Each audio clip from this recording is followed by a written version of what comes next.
Welcome to the Compliance and Monitoring General Information Tutorial for Minnesota Housing's Deferred Loans. Minnesota Housing supports the development and preservation of affordable rental housing through financing and long-term asset management and compliance monitoring. This tutorial covers basic information that all owners receiving a Minnesota Housing deferred loan should know, including general information pertaining to deferred loans, an overview of the teams within asset management, and what information can be found on the compliance webpage. Other topics include information pertaining to income and rent limits, utility allowances, and other occupancy requirements. The tutorial also includes information regarding affirmative fair housing marketing plans, supportive housing, tenant selection plans or TSPs, the affordability period, also known as the compliance period, certifying tenant eligibility, and pre-closing and post-closing compliance requirements. In addition, basic information on how Minnesota Housing monitors properties for compliance with its financing requirements is also reviewed. During this tutorial, when owner is referenced, it means the property owner who is or will be the borrower in Minnesota Housing loan agreements, as well as the management company retained by the owner to operate the property. Note that each section outlined on this slide is identified to allow for easier access. The approximate runtime of each section is also indicated. Links are included and can be accessed via the PDF version posted along with this tutorial. This tutorial does not cover compliance or monitoring requirements for housing tax credits under Internal Revenue Code IRC Section 42 or bond compliance under Section 142 of the IRC. It does not cover compliance requirements for rental assistance programs or federal loan programs that Minnesota Housing lends in the form of deferred loans, such as the Home Investment Partnerships Program, HOME, or National Housing Trust Fund, NHTF, both from the U.S. Department of Housing and Urban Development, or HUD. This tutorial also does not cover deferred loans under Minnesota Housing's Workforce Housing Development Program for market rate housing. Owners of properties that are also financed with federal resources such as HOME, NHTF, or housing tax credits should consult the respective compliance guides and obtain the training necessary to operate properties in compliance with federal program requirements, as well as Minnesota Housing's deferred loan requirements. In addition, this tutorial is not a training on individual program regulations or loan requirements. Consult respective program guides for program-specific requirements and review legal documents for individual loan requirements. This tutorial also does not cover financial oversight or asset management of Minnesota Housing's amortizing loans, or instruction for loan repayment for any Minnesota Housing loans. Finally, this tutorial will provide you with a few supportive housing resources, but we will not discuss supportive housing in detail. The information presented applies to properties financed with deferred loans currently available in Minnesota Housing's various requests for proposal, RFP funding rounds, including the Economic Development Housing Challenge, or EDHC program, the Publicly Owned Housing Program, also referred to as POP, the Rental Rehabilitation Deferred Loan Program, or RRDL, the Preservation Affordable Rental Investment Program, or PARIF, and housing infrastructure bonds, also referred to as HIB. When they are not paired with the Minnesota Housing amortizing loan, the information in this tutorial also applies to funding sources that are available on a pipeline basis, such as asset management funds or flexible financing for capital cost loans. The information also applies to properties that were financed from the programs listed on this slide where funding is no longer available. If you are unsure whether your loan is subject to the information presented in this tutorial, contact your assigned compliance officer. Special rules apply to properties financed with Minnesota Affordable Rental Investment Funds, also referred to as MERIF. Detailed MERIF program information and frequently asked occupancy questions can be found at www.mnhousing.gov/sites/multifamily/MERIF. Before we go into more detail, it will be helpful to understand the teams within asset management that may be involved in monitoring your property. The compliance team is responsible for monitoring properties for compliance with income, rent, and other occupancy requirements of the deferred loans mentioned on the previous slides. This team also conducts physical inspections and will be the staff responsible for monitoring the activities described in this tutorial. The asset management team oversees properties that have a Minnesota Housing Amortizing First Mortgage, housing infrastructure bond loans, and any kind of loan with monthly or periodic payments. The Asset Management Housing Management Officer, also referred to as an HMO, provides financial oversight by reviewing monthly operating statements, reviewing budgets, approving rents, and overseeing loan payments and reserve accounts. They also review audited financial statements and monitor to evaluate whether the owner is maintaining and operating the property for long-term physical and financial sustainability. For properties with older Section 8 contracts, the Asset Management HMO also conducts the Management and Operating Reviews, or MORs. HMOs also provide financial oversight for properties financed with Home and National Housing Trust Fund in accordance with the requirements of those programs. The Performance-Based Contract Administration, or PBCA team, monitors project-based Section 8 contracts on behalf of HUD. PBCA is split into 3 sub-teams: PBCA HMOs, HAP officers, and tracks data analysts. The PBCA HMO conducts annual MORs and other oversight required by Minnesota Housing's contract with HUD, as well as facilitates resolution of tenant complaints. Some PBCA HMOs also oversee Minnesota Housing's amortizing loans as part of the asset management team. HAP officers are responsible for Section 8 contract renewals and funding renewals for both the older, traditional Section 8 contracts as well as PBCA contracts. They are also responsible for reviewing and approving Section 8 utility allowances. Tracks data analysts are responsible for processing and approving Section 8 housing assistance payments, also referred to as HAP payments, through HUD's Tenant Rental Assistance Certification System, or TRACS, as well as tenant repayment agreements and special claims. Staff from any one or more of these teams may be assigned to your property. All have a duty to monitor properties, but each person has a different lens in terms of what they must monitor and for what purpose. They perform their tasks within their respective program timelines. Staff from these teams often coordinate inspections so tenants and management staff are not interrupted multiple times. Because each person is reviewing for different purposes, it is important to always respond to the person who requested information or sent you a notice unless otherwise directed. So what is a Minnesota Housing Deferred Loan? A deferred loan is permanent debt where payment of the principal and interest, if any, is delayed until a future date, which is usually, but not always, the maturity date of the loan. Some deferred loans may mature in 20 years and some in 30 years or more, and many have a 0% or very low interest rates.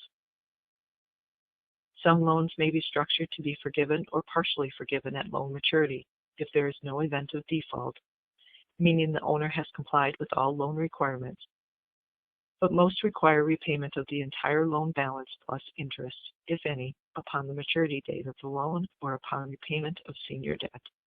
Some loans have been structured with annual payments based on the property's cash flow, or with fixed periodic payments that have a balloon payment at loan maturity. Later in this tutorial, we will review the affordability period, which is also known as the compliance period. This period is the time in which the owner must comply with the income, rent, and other restrictions required by the loan. The affordability period may be the same as or different from the term of the loan. You will find the compliance team's resources at www.mnhousing.gov/sites/multifamily/compliance. This webpage includes occupancy forms, Uniform Physical Condition Standards, or UPCS, which are the standards the compliance team uses for inspections, links to individual program and compliance guides, links to the Attorney General's Landlord-Tenants' Rights and Responsibilities Handbook, which has valuable information that all renters and owners should be aware of, and links to Minnesota Housing's Tenant Selection Plan guidance and many other compliance resources. Click the Compliance email alerts on the main compliance page and follow the prompts to receive compliance-related e-news notifications, including announcements for updated income and rent limits. You can find all income and rent limits used by the Multifamily Division at www.mnhousing.gov/sites/multifamily/limit, or from the Compliance webpage, click the Rent and Income Limits link under Quick Links on the left side of the page. Find previous year's limits under the Archive or Prior Year links within each section. Minnesota Housing uses income limits published annually by HUD, usually in April, to calculate rent and income limits for its deferred loan programs. We send an e-news to notify owners when updated rent and income limit charts are available on our website. Check your selection documents and ultimately your legal documents carefully for the specific rent and/or income restrictions for the loan or loans that financed your property. For recently closed deferred loans, rent and income restrictions are stated in Addendums 1 and 2 of the Declaration of Land Use Restrictive Covenants. For older deferred loans, restrictions may be in a declaration, or they may be in a repayment agreement and mortgage, or a regulatory agreement. Keep in mind that rent and income limits stated on loan documents for Minnesota Housing's deferred loans are usually reflective of how the owner applied and was selected for funding, and may not always follow the respective program's statutory limits. For example, an Economic Development Housing Challenge EDHC loan may require use of the Housing Tax Credit and Bond Multifamily Tax Subsidy Projects MTSP rent and income limits, even though MTSPs are not the statutory EDHC program limits. Owners are required to use the most restrictive, which means if the statutory limit is lower than the MTSP limit, you must use the lower limit. The last few pages in the deferred loan rent and income limit charts contain a table with the rent and income limits required by each loan program statute or rule. Some rent and income limits, such as MTSPs for housing tax credits and bonds, and affordable to local workforce rent limits, are held harmless from decreases. However, some are not held harmless, so owners need to carefully review the new limits when they are published. Actual rents may need to be decreased to remain in compliance if rent limits decrease. Owners of properties with the Minnesota Housing Amortizing Loan or those otherwise subject to asset management or Section 8 contract oversight by a housing management officer should be aware that Minnesota Housing must approve any rent increases through the annual budget review process. All rent and income limits used by Minnesota Housing's deferred loans originated from state or federal program statutes or rules, or were approved by Minnesota Housing's board. Income limits are usually stated as a percentage of area median income, AMI, statewide median income, SMI, and some use the greater of AMI or SMI. They may also be a percentage of metro median, which uses the median income for the Minneapolis-St. Paul Metropolitan Statistical Area, MSA, defined by HUD.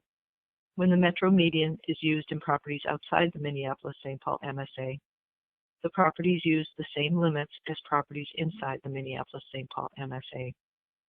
MTSP is the multifamily tax subsidy projects limits that are required for properties financed with tax-exempt bonds or low-income housing tax credits, also referred to as housing tax credits. These limits may also be used for Minnesota Housing's deferred loans. Some limits are adjusted for household size, and some are not. A few of Minnesota Housing's limits only adjust for households when there are 5 or more members. It is important to understand which limits are required for your deferred loan, so you do not inadvertently reject applicants who would otherwise be eligible, or rent to households who are not income eligible, which would be a compliance violation. In general, Minnesota Housing uses HUD-published income limits to calculate rent limits. Some limits also use HUD's fair market rents in their formulas, and the affordable to local workforce limits also use wage data from the Minnesota Department of Employment and Economic Development, also referred to as DEED. All rent limits are gross rent limits, which must include an allowance for any tenant-paid utilities. The rent limit calculation assumes that there will be 1.5 persons per bedroom paying no more than 30% of the applicable income limit toward their housing costs.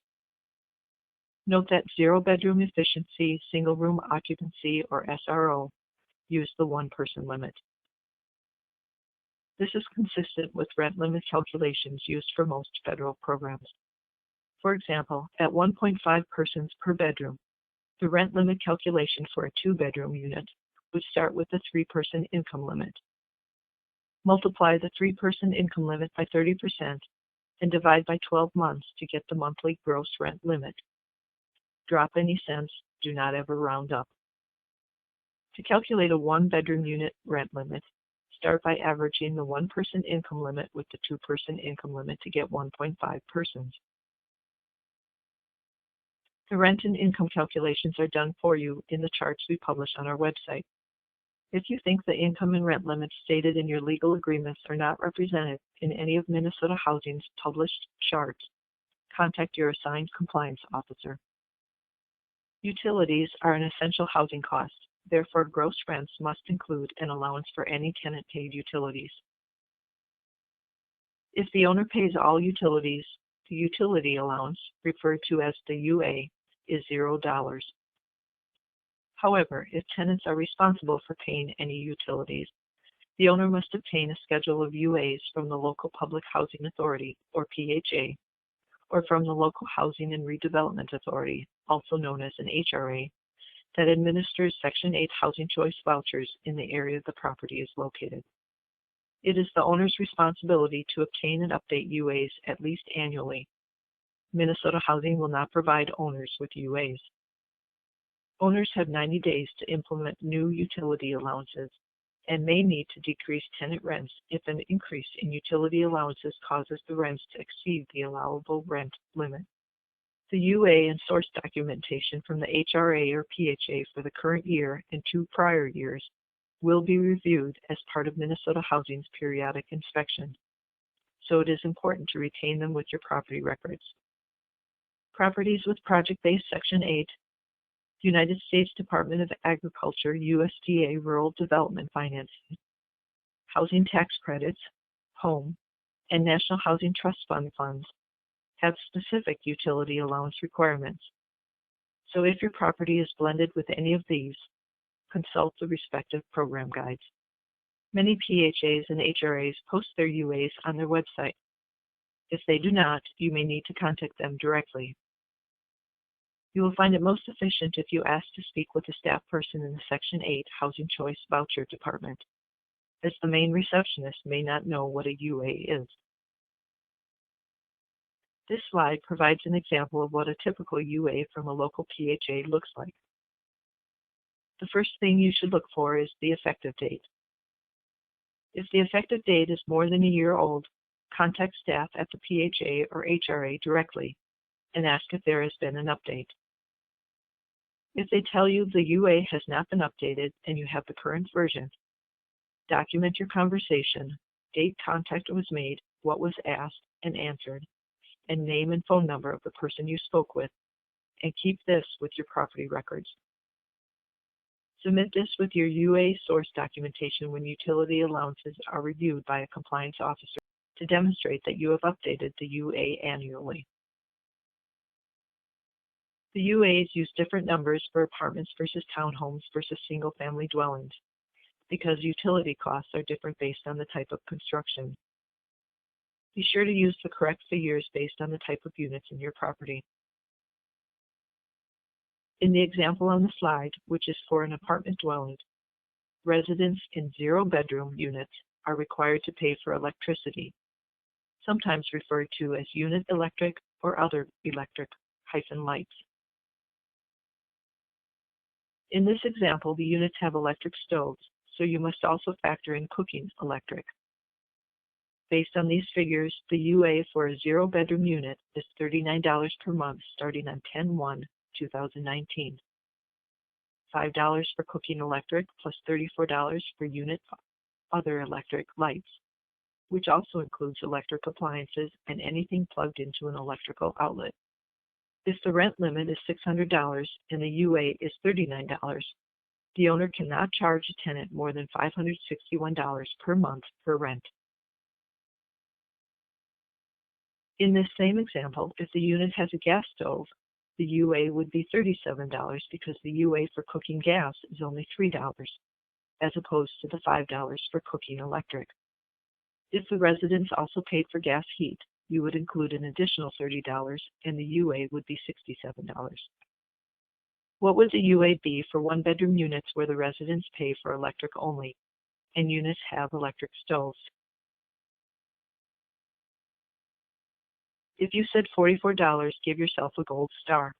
For a one-bedroom unit, cooking electric is $7 and other electric lights is $37 for a total of $44. Some PHAs list additional surcharges at the bottom of their charts, so be sure to look for those and include them where applicable. In addition to rent and income limits, deferred loans may also be conditioned upon serving certain populations, such as people with behavioral health needs, seniors, or families with children. They may require a certain number of units to be set aside and rented to households who meet Minnesota Housing's definition of long-term homeless, LTH, high-priority homeless, HPH, or people with disabilities, PWD. They may also contain requirements that the owner maintain a smoke-free policy and lease and/or renew its project-based rental assistance contract for a minimum rent subsidy period. These restrictions will typically be stated in the Declaration of Land Use Restrictive Covenants, which is part of the deferred loan documents signed at closing. Compliance officers will review for compliance with occupancy restrictions as stated in the loan document. Most properties receiving financing from Minnesota Housing must have an Affirmative Fair Housing Marketing Plan, AFHMP. The exceptions are properties with fewer than 5 units, emergency shelters, public housing, and publicly owned housing developments. Also exempt are properties on Indian country, as defined by the federal government, including all land within the limits of any Indian reservation, all dependent Indian communities, and all Indian allotments.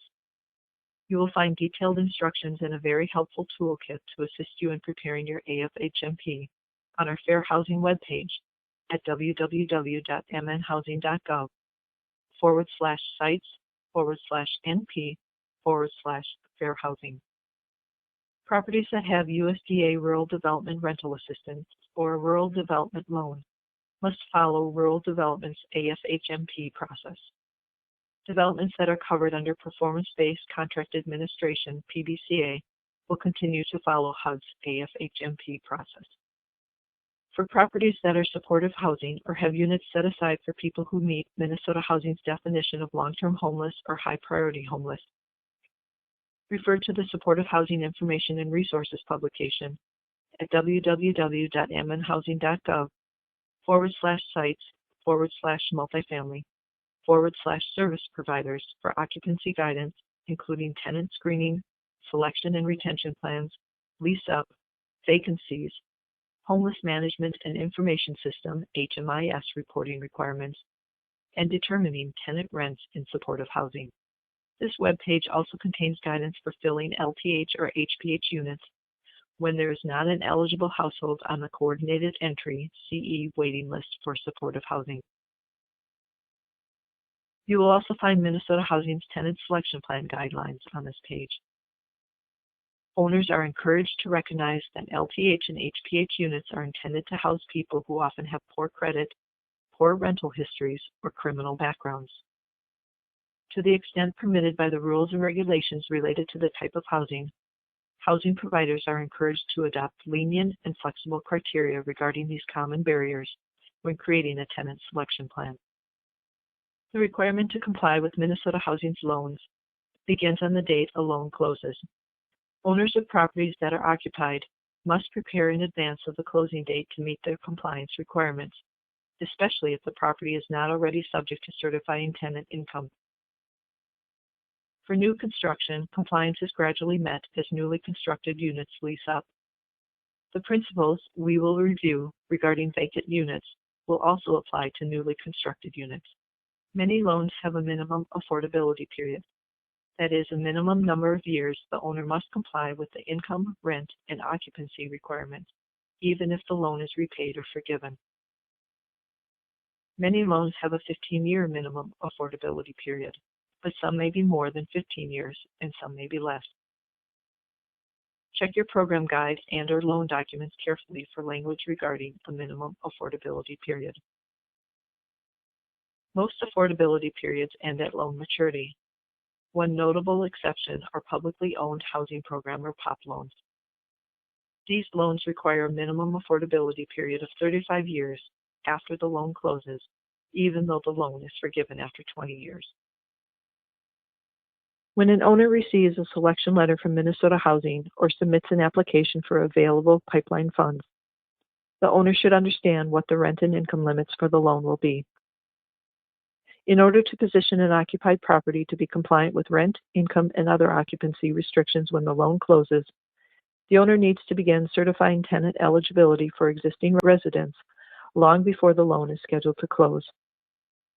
If Minnesota Housing's loan will be used to acquire an occupied property, consider making access to tenants and tenant files for certification purposes a requirement of the purchase agreement, particularly if the management company will change after the property is acquired. Tenants living in units that are intended to comply with the deferred loan must complete a self-certification of income and household size. Compare the gross annual household income certified by the household to the applicable income limit. If the gross annual household income is at or below the income limit, the household is income eligible.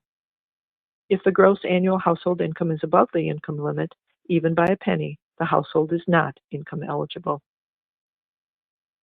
Keep in mind that some tenants may not respond to requests for income information, or they may respond but do not wish to supply income information, and some may not be income eligible. Any units not certified or over income do not comply and cannot be counted as program-assisted units. Owners will need to formulate a plan for how they will deal with occupied non-qualified units if they are intended to be program-assisted units. Any relocation plan and budget must be consistent with Minnesota Housing's prohibition on involuntary displacement. For vacant units or for units in newly built properties, all applicants must be required to certify their income prior to being approved for occupancy. Do not allow applicants to move into vacant program-assisted units without first establishing they are income eligible. You'll find it difficult, if not impossible, to get households to certify their income after they've moved in. Again, any units not certified or units that are occupied by an over-income household will not comply with the deferred loan. Having said that, there are some exceptions. Unless units are subject to a bond compliance agreement, or state or federal statute or rule state otherwise, existing units occupied by qualified housing tax credit households and/or households qualified for an existing loan from Minnesota Housing will remain qualified upon closing of new financing from Minnesota Housing, provided that the new restrictions are the same or less restrictive than the existing financing or housing tax credits. This applies regardless of whether the household's income at the time of the new loan closing is unknown or exceeds the allowable income limit for the new loan. Note that this exception is for income only. Rents must comply with the rent restrictions for all applicable financing, and other occupancy requirements may apply. For example, Main Street Apartments is a 100-unit property with an existing allocation of housing tax credits. The income and rent restrictions are 60% MTSP for all units, and all units are occupied by households that qualified at 60% MTSP income limits. The property is receiving a new HIB loan restricting 100% of the units at 60% MTSP. The HIB loan is also subject to a bond compliance agreement, which requires 40% of the units in the property to be income restricted at 60% MTSP. For bond compliance, 40 units must be fully income verified and certified and meet the 60% MTSP initial income restrictions, according to the requirements and timelines in the bond compliance agreement. The remaining 60 units occupied by households who are income qualified for the 60% MTSP housing tax credit restriction will be automatically considered in compliance with the 60% MTSP HIB loan income limit upon closing. Another exception may be for households that receive federal or state project or tenant-based rental assistance or housing support from the Minnesota Department of Human Services, commonly referred to as DHS. These households may be deemed to comply with the income restrictions even if their income is over the applicable limit for the loan. Review your Minnesota housing loan documents carefully to see if they contain this or similar language. Not all do. As noted, this does not apply to loan programs funded with general obligation bonds, such as POP loans. Those loans may have an income restriction or may simply require that assisted units be occupied by a resident of public housing. Review your loan documents carefully. The next few slides will cover the forms required to certify households and collect the proper information to report to Minnesota Housing for monitoring purposes. Owners must retain completed forms in tenant files. Submit them to Minnesota Housing only upon request. The Government Data Practices Act disclosure statement is required by Minnesota's Data Practices statute. It must be completed by all applicants for and existing tenants in program-assisted units. It is used to inform the tenant of the information they must disclose for program eligibility, and the information that is collected but not required, meaning we are asking for it, but it is not required as a condition of occupancy. It also informs the tenant that the owner will share their information with Minnesota Housing, the Minnesota Attorney General's Office, HUD, the IRS, and other persons and/or governmental entities who have statutory authority to review the information, investigate specific conduct, and/or take appropriate legal action, including law enforcement agencies, courts, and other regulatory agencies. Print the name of each adult household member in the grid at the top of the form. Enter the name of the property in the large box.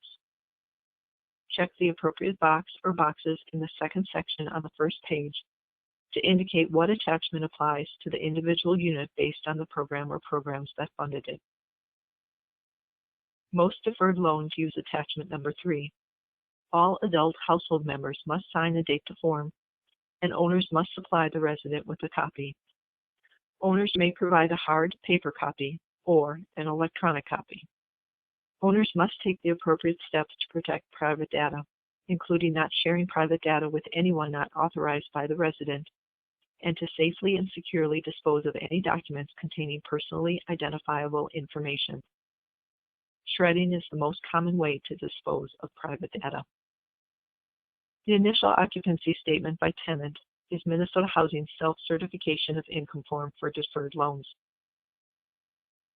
Owners may use the most recent HUD 50059, 50058, RD 1944-8 for verification of housing support or other rental assistance program to certify eligibility for units that are deemed to comply.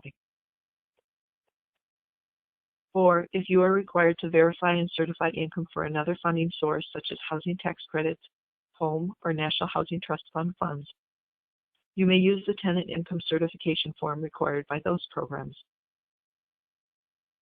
It is not necessary to also complete the initial occupancy statement by tenant form if you are using one of these more detailed income certification forms.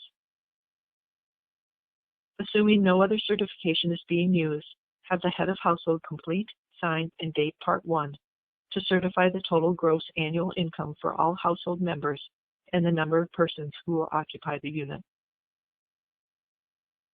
If the total gross annual income from all household members is lower than the income limit for the loan, the household is income qualified. If it is greater than the income limit for the loan, the household may not be qualified unless they receive project-based or tenant-based rental assistance, and the loan has language deeming such rent assistance households to comply. You will identify this in Part 2 of the form. If the household is approved for occupancy, complete Part 2. Enter the unit number, the number of bedrooms, and the actual move-in date. Check the appropriate box regarding receipt of rental assistance. If the tenant receives rental assistance, enter the date the rental assistance began or will begin. Enter the breakdown of the rent amount, what the tenant pays, the utility allowance for tenant-paid utilities, any monthly charges that are in addition to rent that are not optional to the tenant, including any month-to-month lease fees, and the amount of rental assistance. Enter $0 if no rental assistance is or will be received. Enter the total rent. Certify the household is eligible by completing Part 3. Enter the name of all Minnesota Housing Deferred Loan programs that this certification serves to count as an eligible program-assisted unit. Sign, print, and date. Residents approved for program-assisted units must also complete a Head of Household Demographic Information form. The form is required, but tenants have the option to select I choose not to respond to questions that are not required as a condition of occupancy. The information supplied by residents assists Minnesota Housing in analyzing who its loan programs are serving and allows us to report to our board members, the legislature, and others as evidence supporting the need for more affordable funding. We appreciate your cooperation in encouraging residents to fully complete this form. Retain the initial occupancy statement by tenant form, the Government Data Practices Act disclosure statement with the applicable attachments, and the Head of Household Demographic Information form in the tenant file, along with the resident application, lease addenda, and any other documentation you require for resident screening and other purposes. Data from completed forms will be needed for reporting to Minnesota Housing. Do not submit the forms to Minnesota Housing unless requested. If the loan that financed your property requires a certain number of supportive housing units to be set aside and rented to households who meet the definition of long-term homeless or high-priority homeless, visit www.mnhousing.gov/sites/multifamily/service providers for links to verification forms, reporting requirements, and other valuable supportive housing information. For existing properties with LTH units, in the 2018 application for multifamily capital funding, Minnesota Housing changed the eligibility criteria for supportive housing units from LTH to HPH. Existing properties with units restricted to serving LTH households may use the HPH eligibility criteria instead of the LTH eligibility criteria. For more information, refer to the HPH eligibility change information and FAQs and the training slides found on the service provider webpage. If the loan that financed your property requires a certain number of units to be set aside and rented to people with disabilities, you can find the Self-Certification of Eligibility for Persons with Disabilities unit form on the Compliance main page. Click the twisty + next to Tenant Certification, Sample Verifications, and other occupancy-related forms. As mentioned previously, properties must comply with loan agreements at the time the loan agreements are executed. At least 120 days prior to the anticipated closing date, borrowers must certify to the number of units that they have certified as program units on a borrower-owner certification of tenant eligibility form and submit via Minnesota Housing's multifamily customer portal or email to the underwriter for applications not submitted via the portal. Include a written plan, timeline, and budget to address any occupied units not in compliance. Minnesota Housing will review the plan and determine whether the closing can proceed as scheduled or if other actions need to be taken. The Borrower-Owner Certification of Tenant Eligibility form can be found at www.mnhousing.gov/sites/multifamily/post-selection/developers. Remember, as units vacate, owners must complete the certification paperwork described previously before allowing new households to move into program-assisted units. Minnesota Housing's deferred loans require households to meet eligibility requirements at initial occupancy. Note that for units occupied at the time of closing, eligibility is met at initial certification. After a household is determined to be eligible, there is no requirement to recertify income in later years. Any increases in tenant income and/or loss of rental assistance or housing support will not disqualify a household from continuing to occupy a program-assisted unit. Note, however, that merit does have recertification and continuing eligibility requirements. Refer to the Mayor's frequently asked questions for additional information. The document can be found on our website at www.mnhousing.gov/sites/multifamily/Mayor's.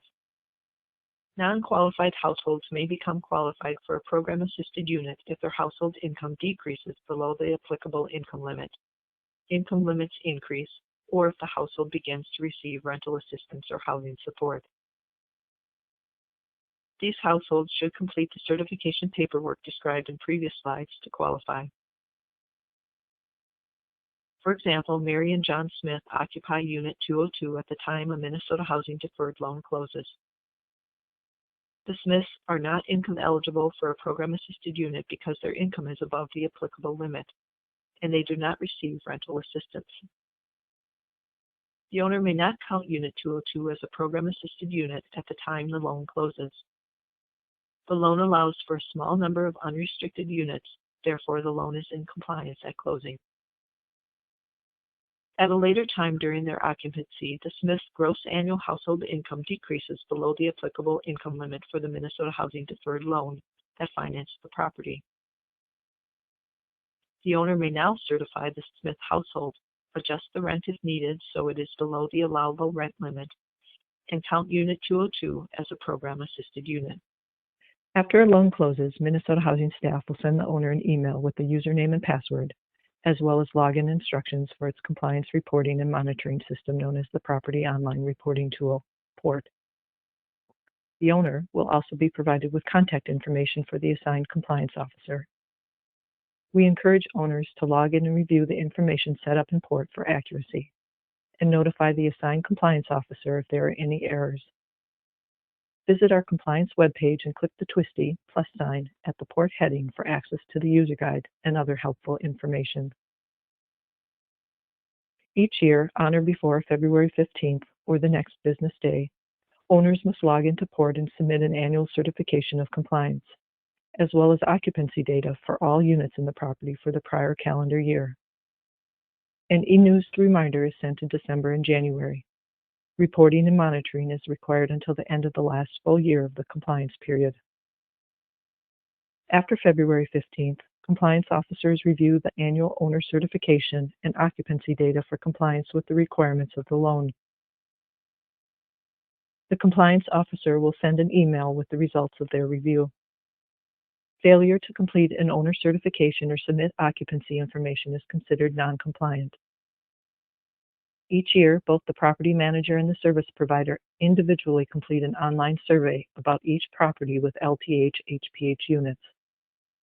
A link to the survey is typically emailed with the owner certification reminder notice in December and is due in February. Respondents are asked to identify areas of strengths and challenges at the property. Minnesota Housing uses summarized data from the survey to gauge customer satisfaction, identify trends and issues, plan training, and drive future policy and business decisions. Minnesota Housing also looks at individual property responses in order to provide information about operations and service provisions.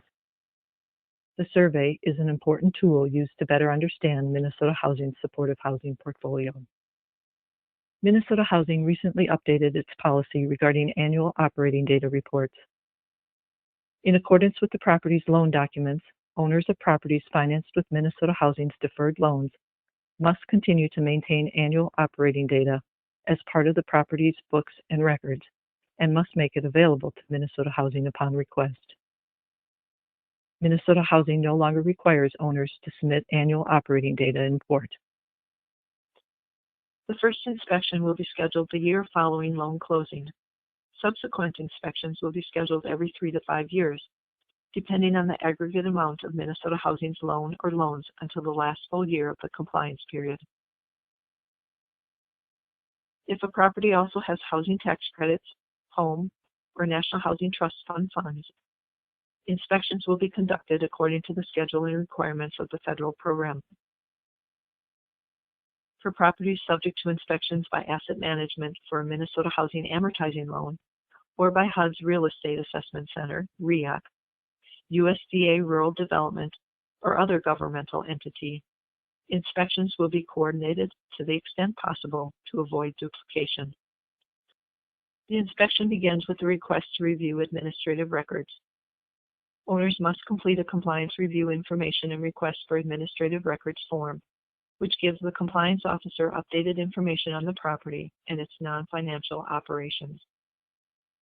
The form is also used as a checklist to determine which administrative records pertaining to the property need to be submitted for review. For properties with units set aside and rented to households meeting the definition of long-term homeless or high-priority homeless, HPH review forms must be completed by the manager and service provider. The compliance officer will review the forms for any performance issues, as well as a sampling of tenant files to determine whether the owner has sufficiently verified that households meet the definition of LTH or that HPH households were referred by coordinated entry. The compliance officer will determine whether another governmental inspection satisfies Minnesota Housing's inspection requirements. If not, the compliance officer will schedule a physical inspection. Minnesota Housing uses HUD's Uniform Physical Condition Standards, UPCS, as its inspection criteria. All UPCS Level 3 deficiencies will be cited as violations. The owner must submit evidence that the violations have been corrected. All life-threatening exigent health and safety violations must be corrected as soon as possible, but no later than 72 hours after the inspection. Most owners keep their properties in compliance and report in a timely manner. However, when a compliance officer identifies noncompliance, they will send a notice of noncompliance via email to the owner. The notice will include a list of violations and instructions on what needs to be submitted to verify that corrections have been made. Compliance officers usually provide a 30-day period to correct. If more than 30 days is needed to make corrections and submit a response, owners must email the compliance officer requesting an extension. Extension requests must include the reason for the delay and the plan and timeline for when the corrections will be completed. If an owner fails to correct or clarify the violations within the allowed correction period, 2 additional reminders are sent via email, each with a 10-day response period. Owners may be considered in default of their loan agreements if they have not corrected the noncompliance or submitted an acceptable plan to make corrections after the due date for the 3rd notice has expired. Minnesota Housing appreciates owners' efforts to maintain compliance with their loan agreements. Naturally, many things can change over the course of a 20 or 30-year loan. It is important that Minnesota Housing has the most current contact information for the owner and management company. It is the owner's responsibility to notify Minnesota Housing if the main contact person changes, or the primary contact for the management company changes, or their phone number, email address, or mailing address changes, so we can update our records. If the owner contact changes, we also need to provide them with login credentials support. Use the Owner Manager Contact Change form located at www.mnhousing.gov/sites/multifamily/servicing. Submission instructions are on the form. Some changes may affect Minnesota Housing loan agreements or require our approval. Owners may not incur additional debt, whether secured or unsecured, sell, assign, convey, transfer, or otherwise encumber the mortgaged property without the express prior written consent of Minnesota Housing.